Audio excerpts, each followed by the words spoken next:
Haya, asante sana Governor Lusaka. I think he was a good student in Kamusinga. Your Excellency, amongst us, we also have public servants who are also friends of the Friends. We have Jane Imbunya. Please just stand and be acknowledged. We have Susan Mangeni. Thank you. We have, I think Beatrice Nyangala is, yes, she's here. Boniface Makoha, PS. Thank you.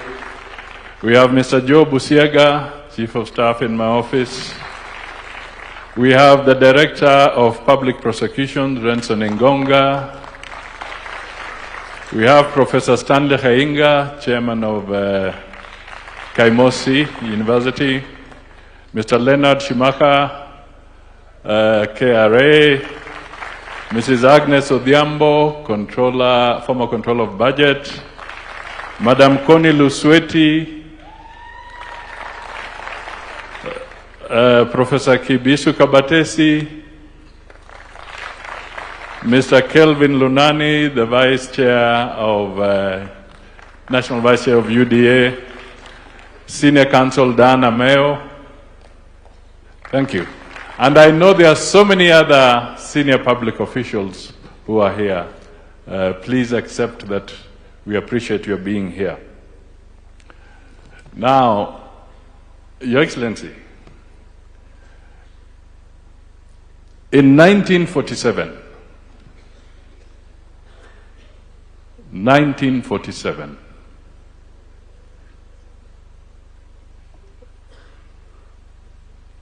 the Quakers of UK and the Quakers of America, two Quaker institutions, were awarded jointly the Nobel Peace Prize. In 1947, you Quakers got the Nobel Peace Prize. Why did you get it? You got it because you distinguished yourselves to come out and help victims of conflict, of war, people who had suffered, who had been displaced, who had lost their lives, loved ones. You Quakers stood out and helped the victims of conflict in 1947.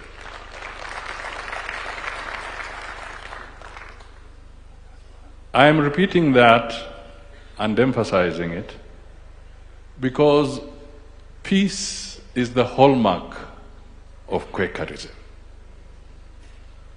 It is the anchor of Quakerism. It is why we must have a stable government, stable leadership, sound policies, strong democracy, functioning institutions. And that, Mr. President, is why we are here as Quakers, to affirm our values and what we stand for. And we thank you because a few months ago, I came to you and I said, I have received representation from the Quakers that they would like to have an opportunity to pray with you. And I want to tell you, Quakers here, the President did not quake. He immediately said, I am ready to have a moment with the Quakers. And he allowed us to join him today. So we stand here, Your Excellency, to show solidarity with what you are doing for this country, working to improve the well-being and welfare of millions of Kenyans. The second issue I just want to bring out is that when we go home as Quakers, we must constantly ask ourselves, what is the economic value of peace? Or alternatively, what is the economic value of war and conflict? It is the same question,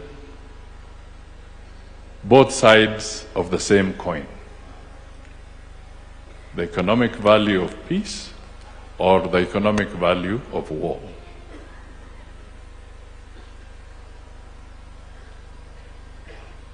Mr. President, and to the Quakers, we are surrounded by conflict. Diplomat number one for this country is President William Ruto.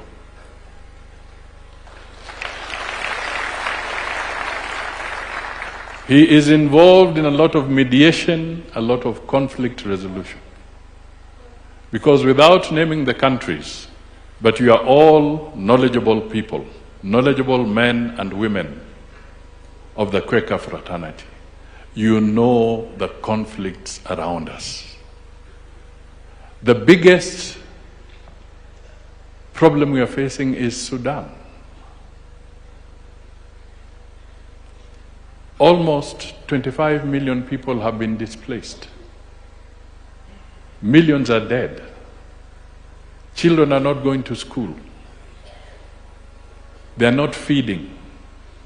They have no clean water. The capital has been reduced to rubble. We have the others. We are now dealing with the Middle East crisis. The Middle East crisis, it may seem far, but it is affecting your home because the cost of fuel has gone up.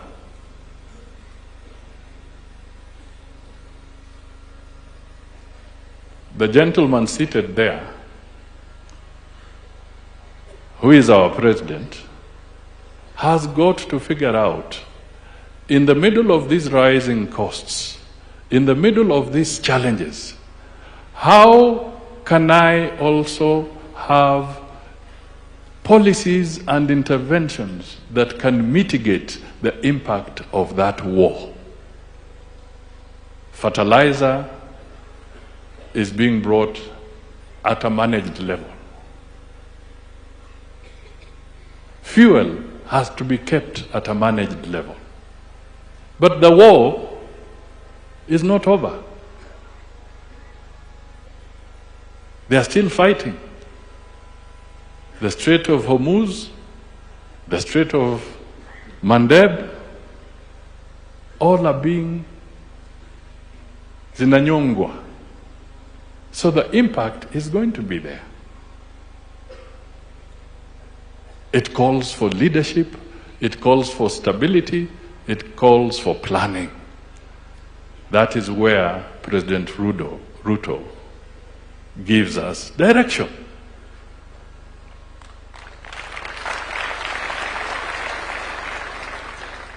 So it is not as simple as it looks. Sio ile wakati mtu anasimama kwa jukwaa, anacheza dansi, anafikiri sasa amepata uongozi wa taifa lake.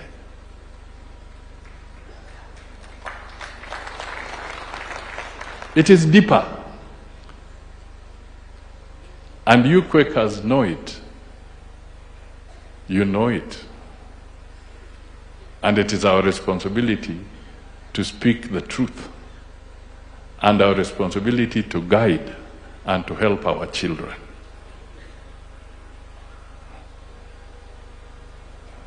Finally, just on that point, and then nimwalike President ili atuzungumzie.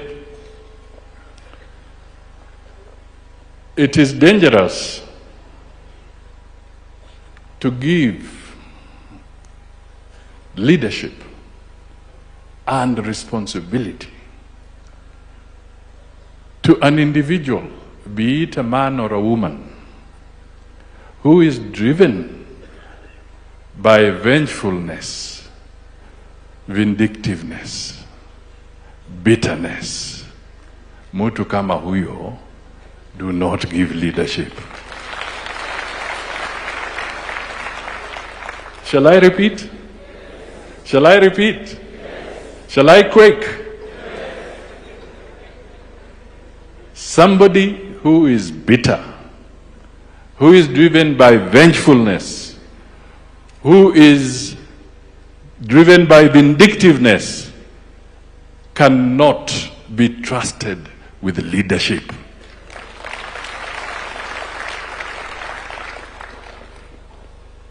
We must stand firm as a nation and know that leading a nation is bigger and more complex. It requires patience, humility, as you have said in the many speakers that have come here in the sermons. We must not change or give our sovereignty, our right, our sovereign right, our sovereign responsibility, and then reduce it to an ethnic pole. Mnanielewa? We cannot convert the leadership of this country to an ethnic pole ya ukabila.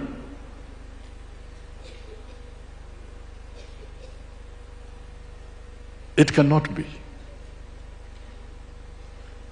The leadership of this nation is not about ethnic polling. It's not about tribalism.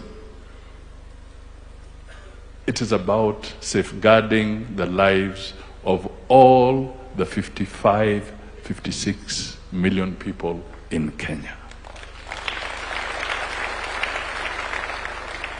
And that is the responsibility that we bestowed on President William Ruto through the ballot.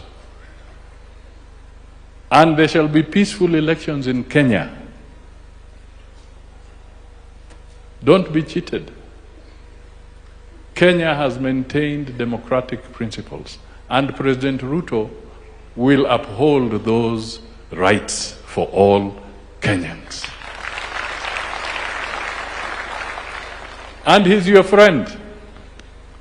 Yeye ni mfriends.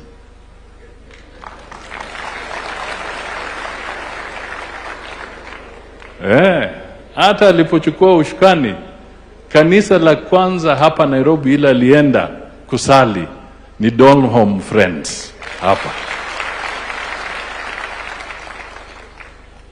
Alienda kwa kanisa la marafiki. Kwa hivyo yeye ni rafiki wa marafiki. Yeye ni wenu.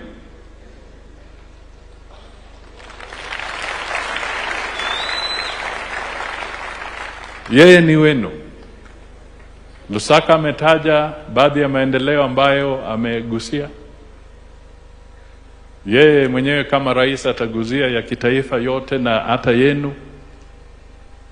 Na mimi nataka tu niwaombe hivi kama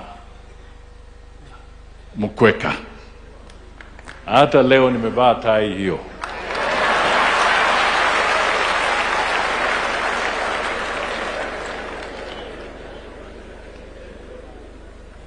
Tusimame na yeye ama tusisimame na yeye? Tusimame na yeye ama tusisimame na yeye? Tunasema tusimame na yeye. Tusimame na yeye. Tusimame na yeye. Tusimame na yeye. Na tusimame na yeye. Na mnajua kweka akisema yes ni yes. Akisema no ni no. Mr. President, I am a Quaker man. And you know, Your Excellency, when I went to take the oath of office, nikabeba mkono hivi, Sasa the people who did not understand who the Quakers were, wakauliza, is Mr. Mudavadi an atheist?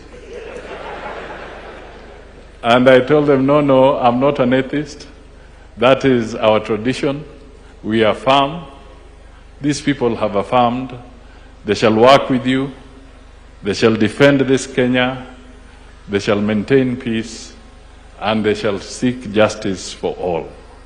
Ladies and gentlemen, muko tayari? Can you stand up? Shall we quake? So that you get warm. Shall we quake? And the choir can sing. So that we invite the president. Haya, piga wimbo.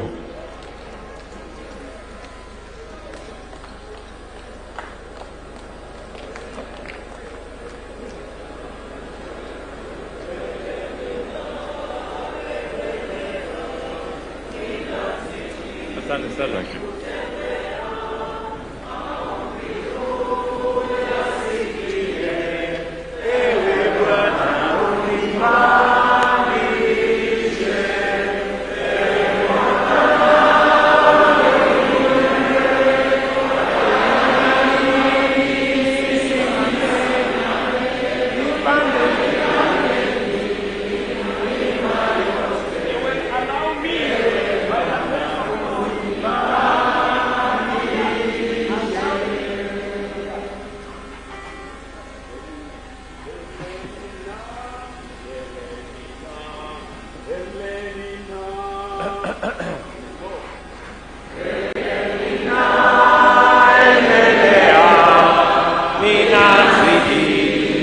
Kutembea maombi uyasikie, e Bwana unipanishe, e Bwana uniue, kwa imani nisimame, nipande milima yote, e Bwana unipanishe.